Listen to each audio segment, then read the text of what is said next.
Miss হবে না আপনার পছন্দের টিভি শো। দেখুন জি5 অ্যাপে একদম ফ্রি।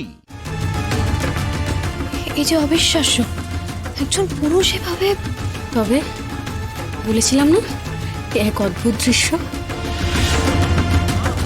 মা, আমার এই মেয়ের রক্তের দোষ পাওয়া গেছে। এখন আমি কি করব কিছুই বুঝতে পারছি না, কি করে সারাবো। আমাদের বড়ই অর্থের অভাব, আপনি একটা কিছু উপায় বলুন মা। গভীর জঙ্গলের মধ্যে আপনা হতে একটা জলকুণ্ড তৈরি হয়েছে, তার পাশে ডালিম গাছ আছে। সেই ডালিম গাছের ডালিম খেলে রক্তের দোষ কেটে যাবে। চিন্তা নেই রে মা, জঙ্গলের মাঝে এক জায়গায় এমনি এমনি একটা জলের কুণ্ড তৈরি হয়েছে। সেই জলের কুণ্ডের গায়ে একটা ডালিম গাছ হয়েছে। সেই গাছের ডালিম নিয়ে এসে মেয়েকে খাওয়া, সব রক্তের দোষ সেরে যাবে। যা।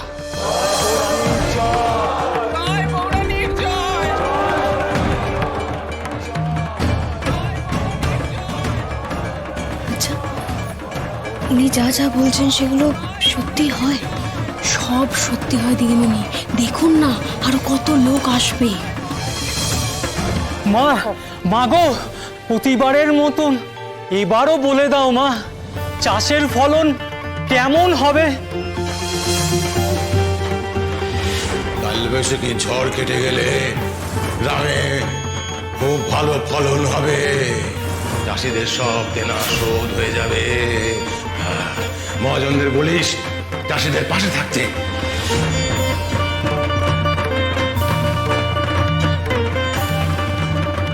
চিন্তা নেই রে, চিন্তা নেই। এবারের ফলন খুব ভালো হবে। আর চাষিদের ঠকালে মহাজন আরো বেশি ঠকবে।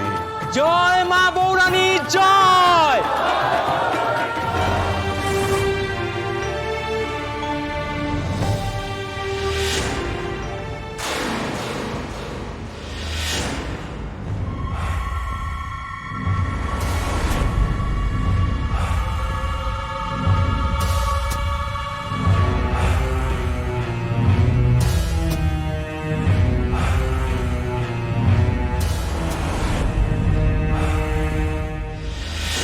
ইনি যে সত্যিই ঠাকুর, তাই তো এত মানুষ এনার কাছে আসে।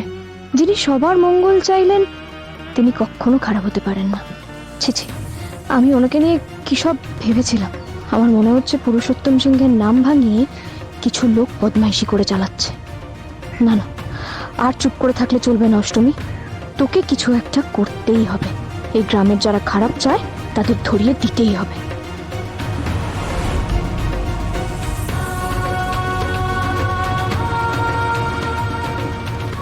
ঠাকুরের যাওয়ার পথ ধোয়া হবে। দেখি, সরো তোমরা, সরো। বৌরানী মা, আমি আপনাকে কিছু বলতে চাই।